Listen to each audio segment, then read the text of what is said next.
Bienvenue dans Next Épisode, saison 2, votre podcast consacré aux séries télé tous les mardis à 19h sur Séance Radio et partout, tout le temps sur Internet, à retrouver à la demande sur vos applications favorites, Apple Podcasts, SoundCloud, Podcast Addict, etc. Et en l'an 2, plus de débats peut-être, plus de respect ou pas, et plus de tout court, on est comme ça. Aujourd'hui, vous aurez le choix entre la pilule A, la pilule B ou la pilule C. Prescription suivie à la lettre. À la lettre, vous l'avez ? A, B, C. Par mes deux patients du jour, Anaïs Bordage, bonjour. Bonjour. Et Renan Cros, bonjour. Bonjour Charline Roux. Non, normalement, on dit bonjour, docteur. Bonjour docteur. On parle évidemment de Maniac, dispo sur Netflix juste après l'info du jour.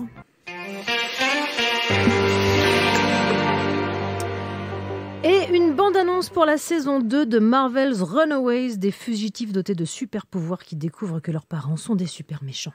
We all need to do better. Train harder. We're not superheroes, okay? We aren't good at this. Nothing's more important than learning about who, what you are.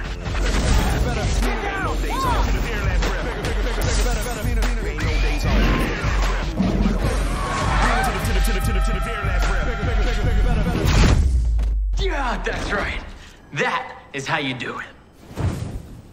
Oui, c'est comme ça que ça l'effectue, tout à fait. Une saison pleine de crump, hein, vous l'aurez compris. Ah bah pour grave, cette moi j'ai saison crumpé 2. pendant l'extrait. Hein. La première saison nous présentait une super-héroïne lesbienne, fait suffisamment rare pour être soulignée, et on nous promet une saison 2 LGBT-friendly. Ça aussi, ça vaut le coup d'être signalé. Mise en ligne le 21 décembre sur Hulu.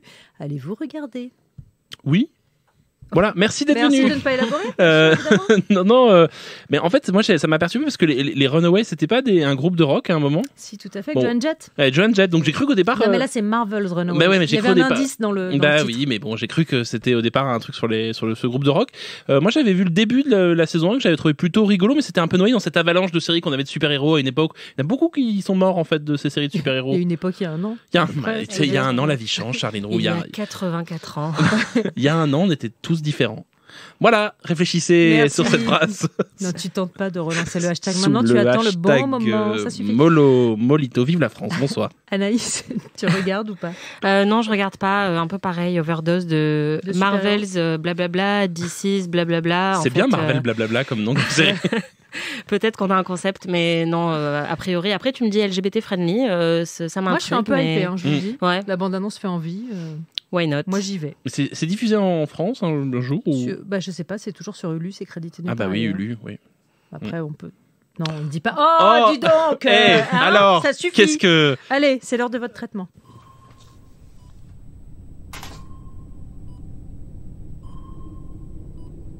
Do you know where you are right now?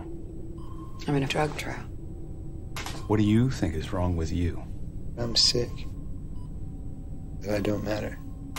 What would you say this trial is showing you about yourself? Is this therapy now? It's not therapy. It's science. Deux inconnus, l'une dépressive accro au médoc, Emma Stone, l'autre schizophrène, Jonah Hill, se rencontrent pendant un essai clinique hallucinant et halluciné mené par un médecin, Justin Theroux, qui a des problèmes avec sa mère, Sally Field, et un ordinateur un poil trop émotif. En d'autres termes, beaucoup de gens avec beaucoup de problèmes enfermés dans une même pièce pour voyager. Tout ça par Patrick Somerville et Cary Fukunaga. Le voyage vous a-t-il séduit ? Anaïs ? Je suis assez mitigée. En fait, le problème avec cette série, c'est que c'est une série qui mélange plein de genres différents et de tons différents. Et certains sont beaucoup plus réussis que d'autres. Pour moi, le plus gros défaut, c'est qu'il y a un manque d'originalité assez flagrant.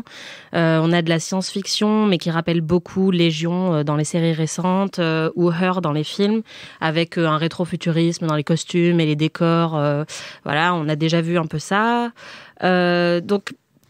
c'est un peu du réchauffé, quoi. Donc ça, c'est un peu le problème qu'il y a avec cette série. Et puis après, l'avantage, c'est quand même le ton absurde qui manque un peu au début de la saison et auquel on arrive malheureusement un peu trop tard vers la deuxième moitié, où en fait on a Justin Theroux et ses collègues scientifiques complètement absurdes, complètement déjantés, qui font n'importe quoi. Justin Theroux avec sa grosse perruque qui parle un peu comme s'il était en train de retenir une érection en permanence. Ça, c'est le côté qui m'a un peu plu dans la série. Mais voilà, à part ça, on est quand même sur du réchauffé. On a l'ordinateur qui parle, qui nous rappelle Hal.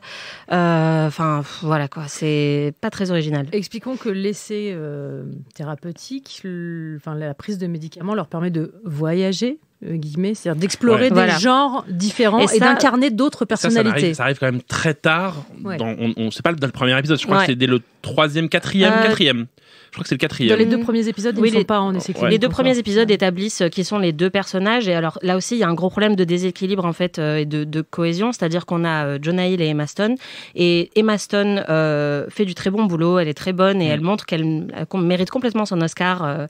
Elle est très à l'aise dans tous les genres et tous les rôles qu'elle doit incarner. Jonah Hill, par contre, on voit tout de suite ses limites, quoi. C'est-à-dire qu'il est, je trouve, hilarant quand il s'agit de faire de la vraie comédie. Mais ça arrive un peu tard, comme je disais, quand il va vraiment dans l'absurde. J'adhère complètement. Par contre, quand il essaie de nous attendrir ou de nous émouvoir, il n'y a rien du tout. C'est le néant, quoi. Moi, ça marche. Pardon, excusez-moi. Une popular opinion, moi, je trouve Jonah Hill absolument merveilleux dans cette série. Mais il parle un peu comme ça tout le temps. Un peu comme dans le Gus Van Sant. Le personnage un peu posé, un peu... Après, non, c'est à vous, je vous en prie. Après, ce qui est un peu terrible, c'est que je pense que Cary Fukunaga et Patrick Somerville, s'ils t'entendaient Anaïs, ils se jetteraient d'un pont parce que la seule chose qu'ils ont envie, c'est d'être original. C'est-à-dire que c'est une série qui hurle. Du coup. Bah non, parce qu'ils ne parlent pas bien français. Donc... Original. Ah, pardon. Voilà.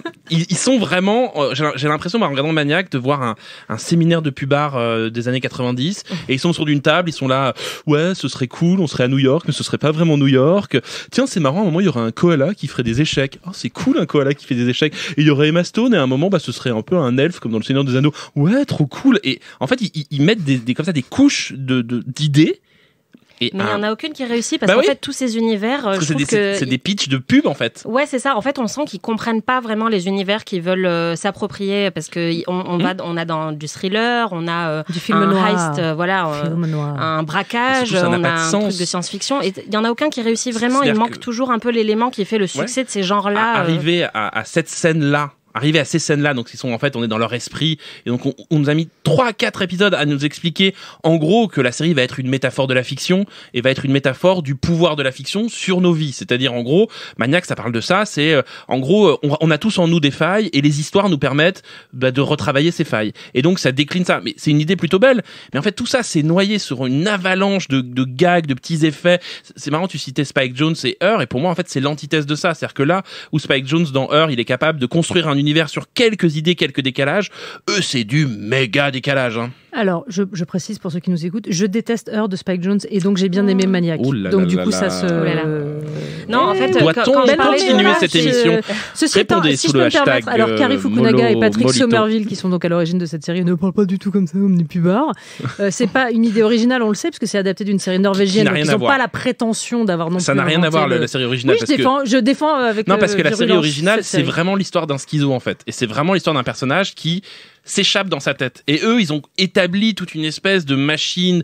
Enfin, on sent quand même qu'ils ont énormément d'argent. C'est pas grave d'avoir énormément d'argent. C'est beau, en même temps, ça se voit, c'est beau, ça sert pas... Enfin, moi, ça m'émeut pas. C'est beau, mais après, même dans la réalisation, moi, j'ai trouvé ça très, très plat. Et ça m'a étonné parce que Cary Fukunaga, il a quand même bâti un peu sa réputation avec le plan séquence très commenté qu'il avait fait dans True Detective dans la saison 1.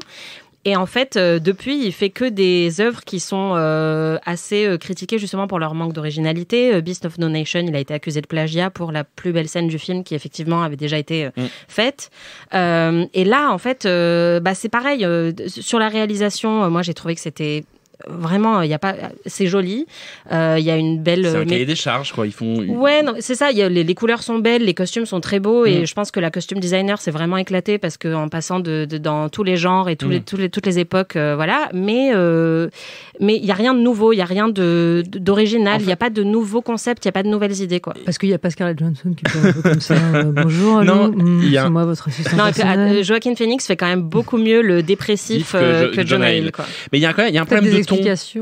Il y a un vrai problème de ton dans Maniac, c'est-à-dire que en gros, en permanence, les personnages sont à la limite de la parodie. C'est-à-dire que ça ne choisit pas. Je suis d'accord l'assistante dont j'ai oublié le nom, formidable personnage, hyper classe. On sent aussi Azumi, voilà, merci, qui est vraiment un personnage hyper classe. Elle apparaît, elle a une clope au bec en permanence, elle a des grandes lunettes. Et moi, quand je regardais la série, je me disais, ok, donc là, c'est que des cosplays pour le prochain Halloween à Central Park. Ça va être trop bien de s'habiller comme Maniac. Il y a un truc trop chic, trop stylé. Enfin, ils en font trop. Et en même temps, moi, j'ai vraiment. Et en même temps, pas assez. Parce que, comme tu dis, dans la parodie, moi, vraiment, les moments où il y a Sally Field qui arrive et qui embrasse sur la bouche Justin Theroux, qui est son fils, dans une scène hyper gênante. Mais je me disais, mais je veux plus de ça, en fait. Je veux qu'ils aillent vraiment très, très loin dans la parodie et dans le côté complètement absurde. Et en fait, quand on y touche un petit peu, c'est bien.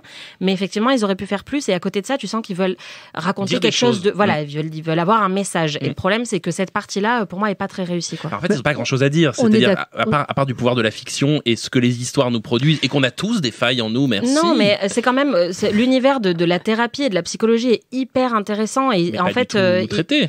Non, mais en fait quand ils y arrivent un petit peu, il y a quand même des observations mais qui arrivent vraiment par petites touches. Mais par exemple, quand on découvre que Azumi elle-même voit un psy alors que toute cette expérimentation est censée éliminer la thérapie en fait et juste donner une pilule, on a plein de petites observations comme ça sur ce que veut dire la thérapie et sur tout ce qu'on retrouve dans l'inconscient des personnages qui en fait a été aussi dans d'autres scènes de leur vie réelle. C'est vachement intéressant, mais pareil, ils le développent pas assez. C'est hyper théorique et enfin c'est vraiment un truc de scénario écrit à la main, c'est-à-dire que c'est des idées de scénario, c'est des idées de mise en scène et à l'écran on est un peu l'ordinateur qui pleure, donc à un moment l'ordinateur se met à pleurer, c'est ça qui va avoir un impact sur le reste. C'est une très belle idée, mais en fait à l'écran c'est neuneux, c'est gnangnan. Enfin, je préférais que ce soit un téléphone.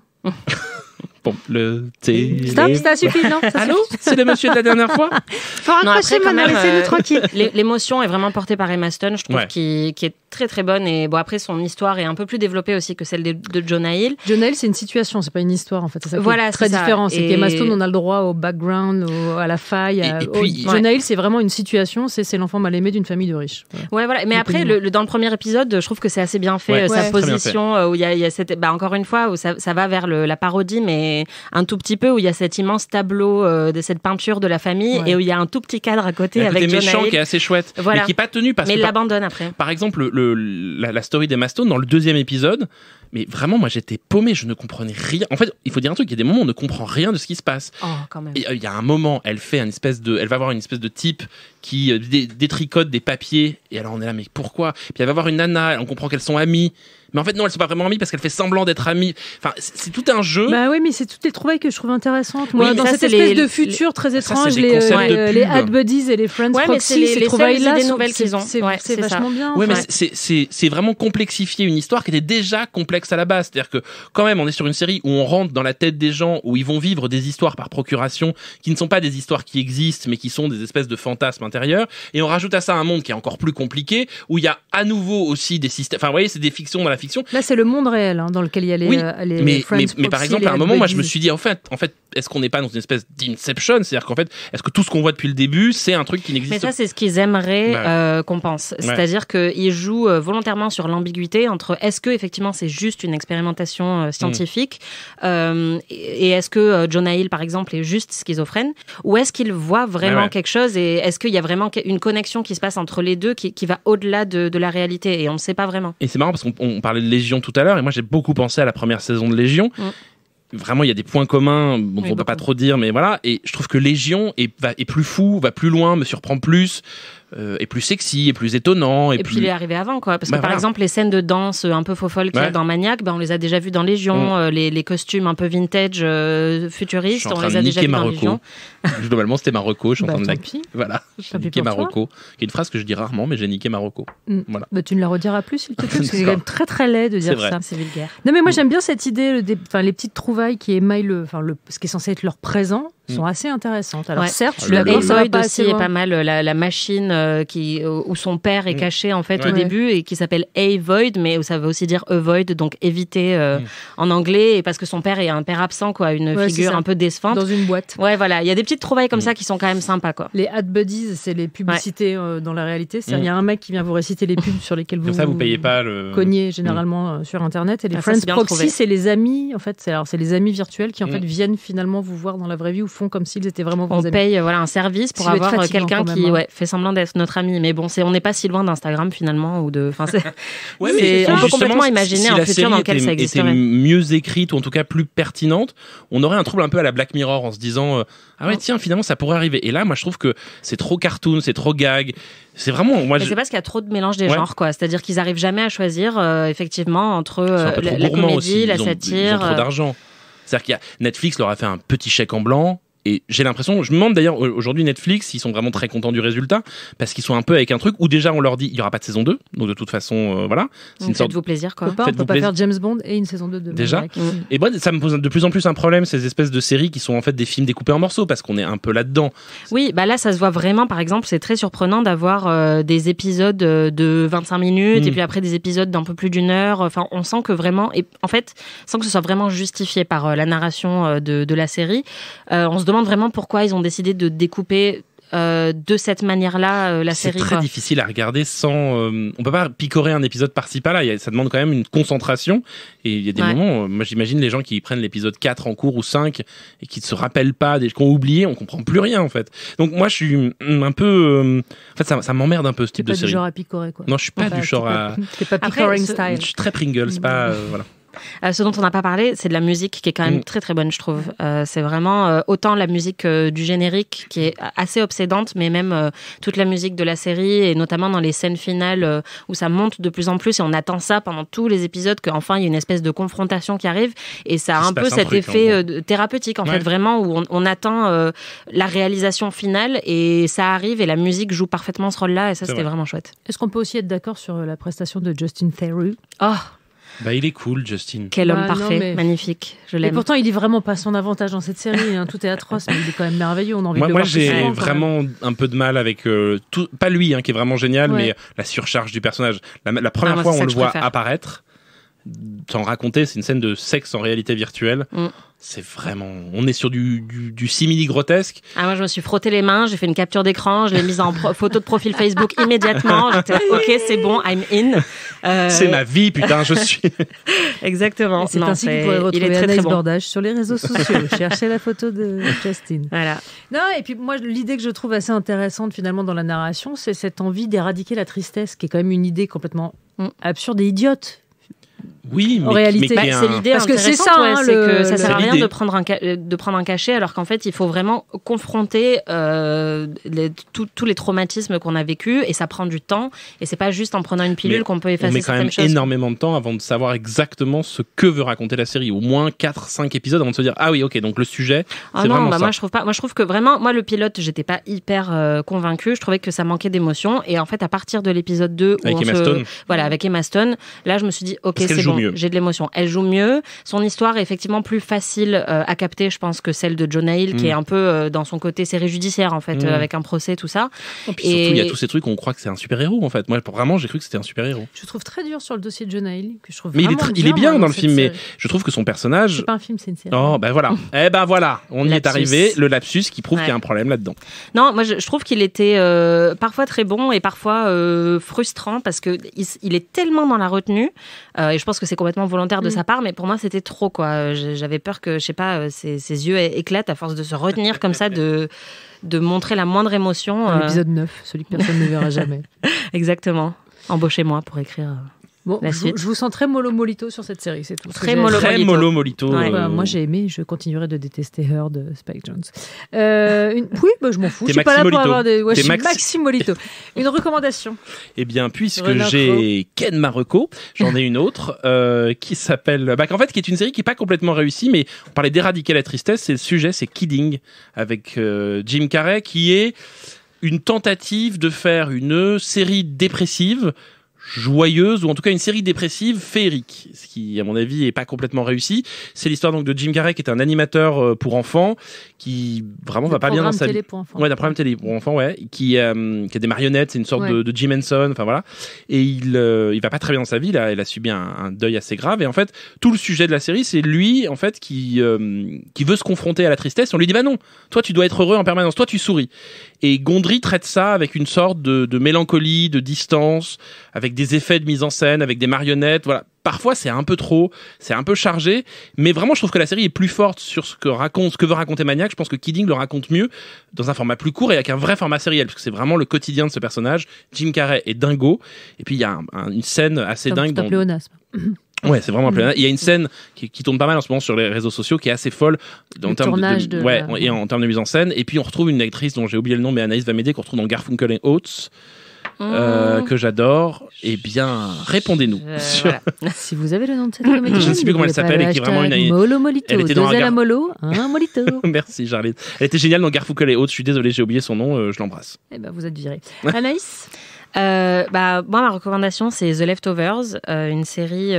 Trop facile, attends, Leftovers, mais on peut pas. Alors en fait, voilà, j'en ai pas parlé justement pour pas niquer ma reco, mais en fait, tout le principe de Maniac, c'est le principe du meilleur épisode de The Leftovers, voire des 2 meilleurs épisodes de The Leftovers. Où, en fait, c'est vraiment comment on arrive à se remettre de la perte d'un proche, comment on arrive à se remettre d'un traumatisme, et notamment dans cet épisode de The Leftovers qui s'appelle International Assassin, le personnage principal, joué par Justin Theroux, le meilleur de tous les temps, explore son inconscient pour résoudre justement certains traumatismes et pour avancer dans la narration. Et donc, on change de genre, donc on arrive dans le genre du thriller d'espionnage. Et c'est un épisode complètement barré et en fait qui dit beaucoup mieux, de manière beaucoup plus belle et complètement tarée, ce que Maniac essaye de dire dans sa saison 1. Et voilà, il y a beaucoup de points communs entre Maniac et The Leftovers, puisque Patrick Somerville, le créateur de Maniac, a été scénariste de The Leftovers. On a Justin Theroux dans les 2 séries. Et on a ce concept de psychologie et de traumatisme et de perte d'un proche qui est similaire. Mais The Leftovers, c'est absolument sublime et ça explore pour le coup de manière très profonde certaines questions, notamment celle du deuil. Voilà, vraiment, c'est sublime. Je vous le recommande absolument. Marocco perso, c'est Maniac, parce que je ne suis qu'un troll. Mais et que d'où du elle coup, fait des cette recos émission. perso maintenant Parce que c'est moi qui parle, en fait. Donc, oui, c'est vrai. Regarde, comme ça, très simplement. Mais vous êtes merveilleuse, Charles. Mais c'est vous êtes merveilleux. Tous les deux. Merci beaucoup, Anaïs Bordage. Merci beaucoup, Rodan Cros. Next épisode, c'est terminé. Rendez-vous mardi prochain, même heure.